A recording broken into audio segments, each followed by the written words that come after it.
By the end of this lesson, you should be able to graph quadratic functions by transformation.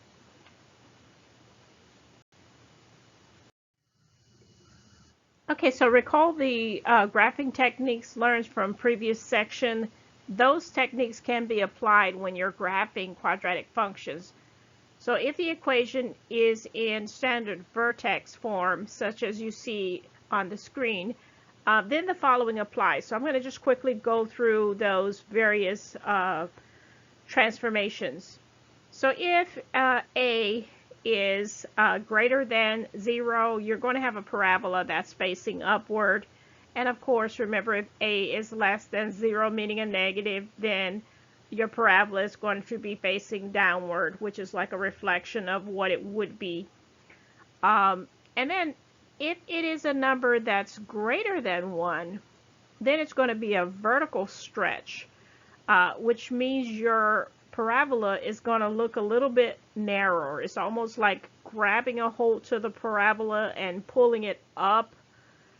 So it's going to have a stretched look. And then if you have a fraction, a number between 0 and 1, that's going to be a vertical shrink or a compression. So your graph is going to be compressed or pushed toward the x-axis, which means it's going to have a wider look to it. Next, let's talk about the horizontal shift. So horizontal shift is basically whether you're going to shift a graph to the left or to the right. So if h is greater than 0, meaning if h is positive, then you're going to move to the right. And you know it's positive because you'll have x minus some number. Then that means h is positive, so you're going to move to the right. And then if you have x plus some number, that number h, then h is negative. It would be a number less than 0, because a negative and a negative, that's the only way that you're going to have a positive. So yeah, that's the vertical shift there. I mean the horizontal shift. And horizontal shift, as I stated in class, is always the opposite of what it appears to be.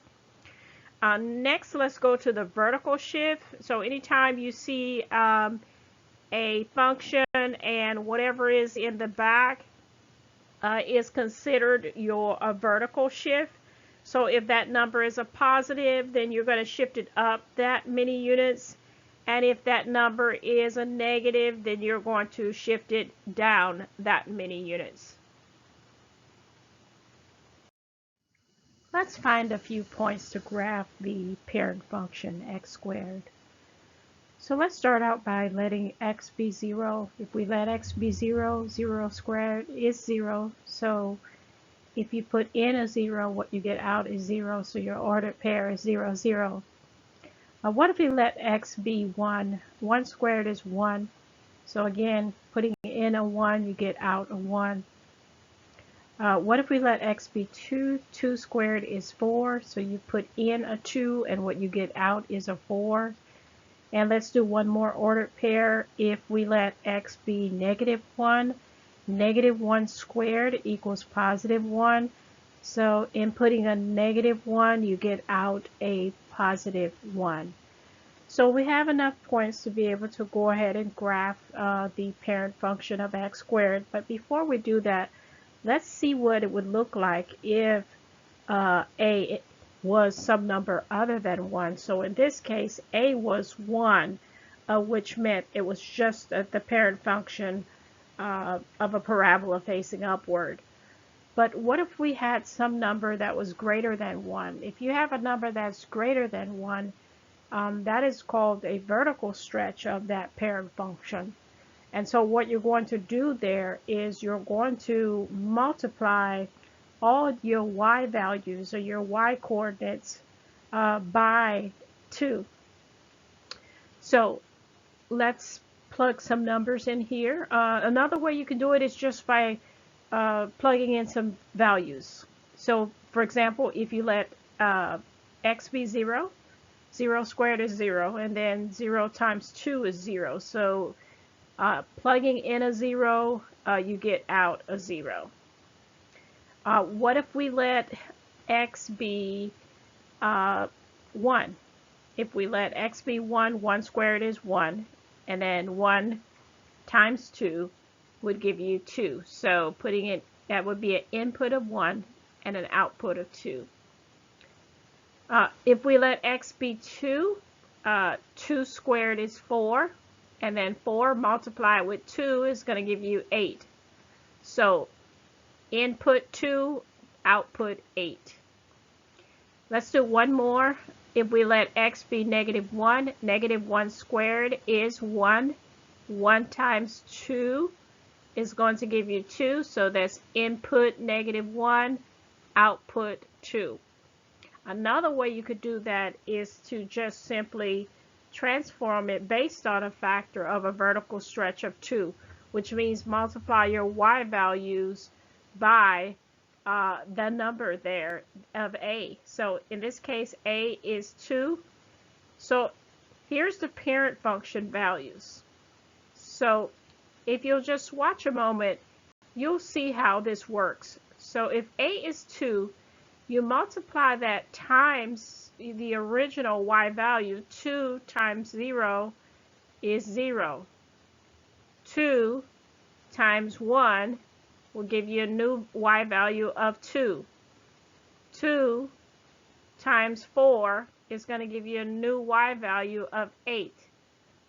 2 times 2 is going to give you a new y value of 2. Notice on all of these your x values stay the same, but that is what happens when you have a number out front that's greater than 1. It becomes a vertical stretch, and all you do is just multiply your original y values by that number, and that will give you your new y value.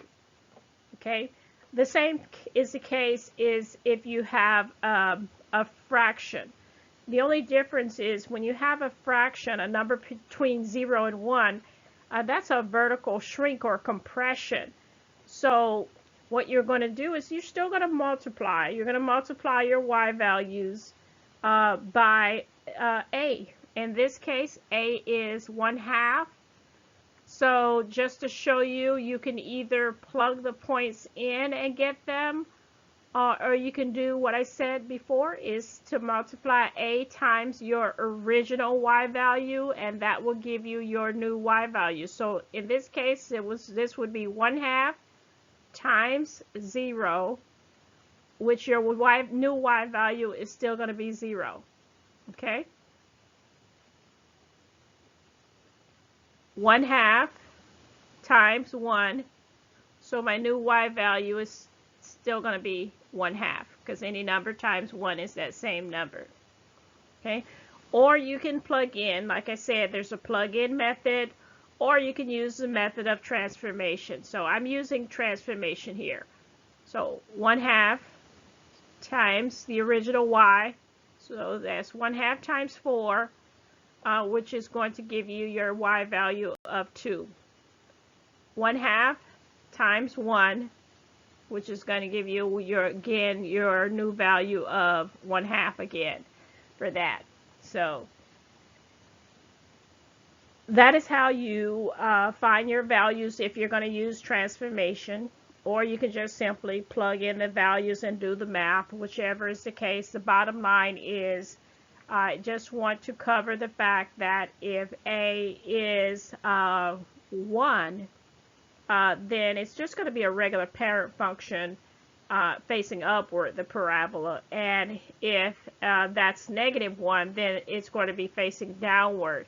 Once that number becomes greater than 1, then it's a vertical stretch, and so whatever that number is, you're going to multiply your y value by that number, and that will give you your new y value. Your x value will stay the same. And if that number is between 0 and 1, again, you're going to multiply that number by your y value. Your x value, again, would remain the same.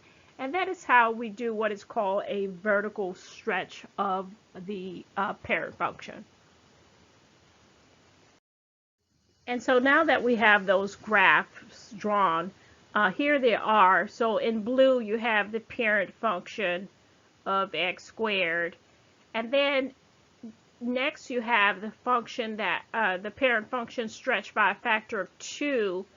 And whenever you have a stretch, that's going to make the graph narrower, and that's the graph in red. And it's sort of like if you were to grab the graph and pull it up away from the x-axis, it's more of a narrow shape than the regular parent function. And then if you have a number between 0 and 1, and even though it's a smaller number, you may think of the parabola is going to get smaller, but no, it actually gets wider. So it's like you're pushing it, the parabola, more toward the x-axis. So if you have a number between 0 and 1, it makes it wider. So notice it's much wider than the parent function, the blue function. So here's how the coefficient affects the graph. If the number is greater than 1, it's going to become more narrow. So the greater the number is, the more narrower the graph will look, and the smaller the number is, the wider the parabola will be. Okay.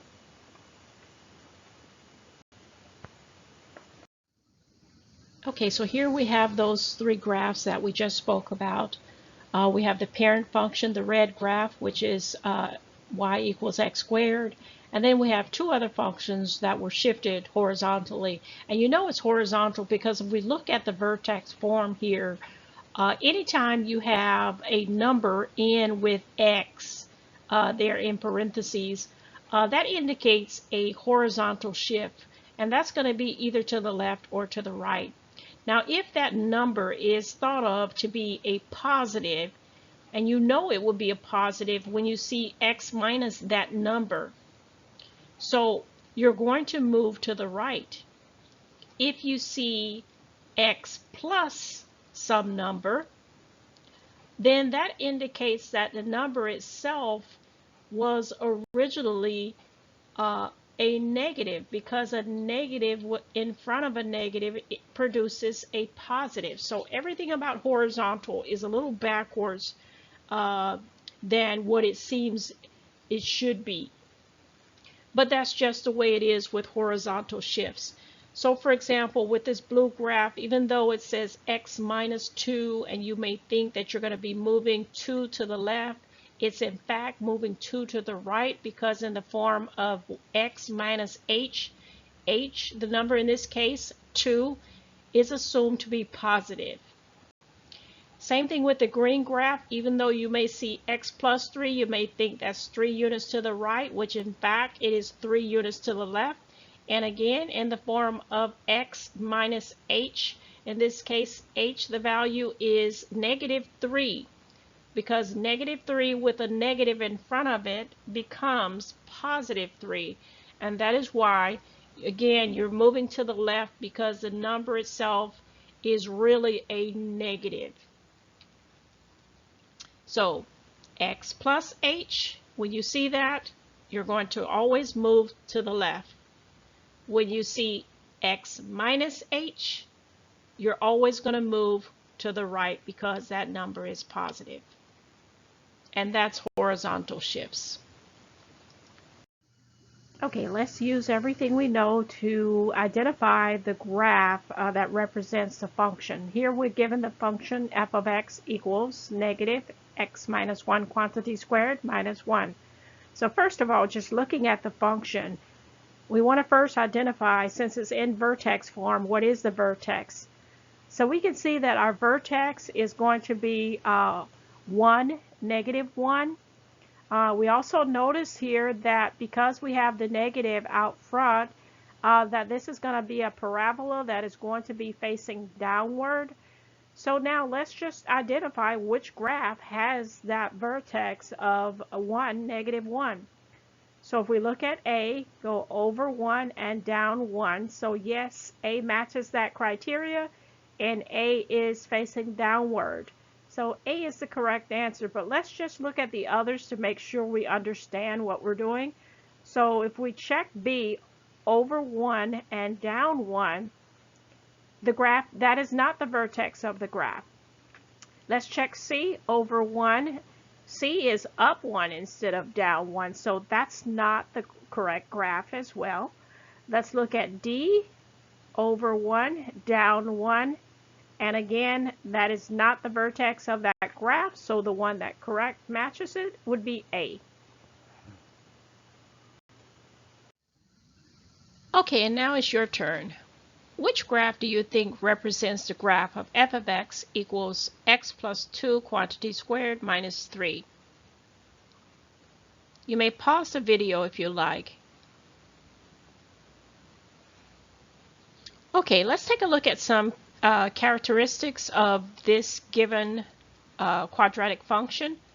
First of all, looking out in front, there's no negative out there, so there's no reflection about the x-axis. So this would be a parabola that's facing upward, and notice with all A, B, C, D choices, they're all facing upward. So moving on to identify other characteristics, we can see that with transformation, horizontally, this graph was shifted 2 units to the left, and then vertically 3 units down.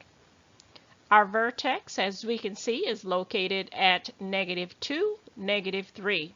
So let's go through and see which one meet that criteria of having a vertex at -2, -3, and a graph that has been shifted to the left 2 units and then down 3 units. So looking at graph A, we can already cancel out A, because A, yes, it's over 2 units, but it went up instead of down.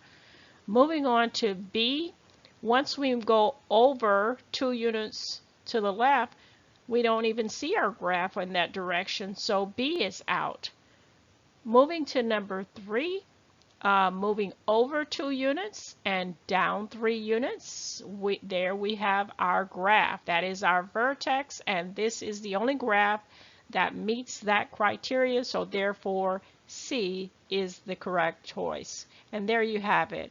Graphing using transformations and other characteristics of a quadratic function. Okay, that's it for this video. Thank you for watching MVP tutorials created by your instructor, Dr. Speights. Please feel free to like, share, and subscribe.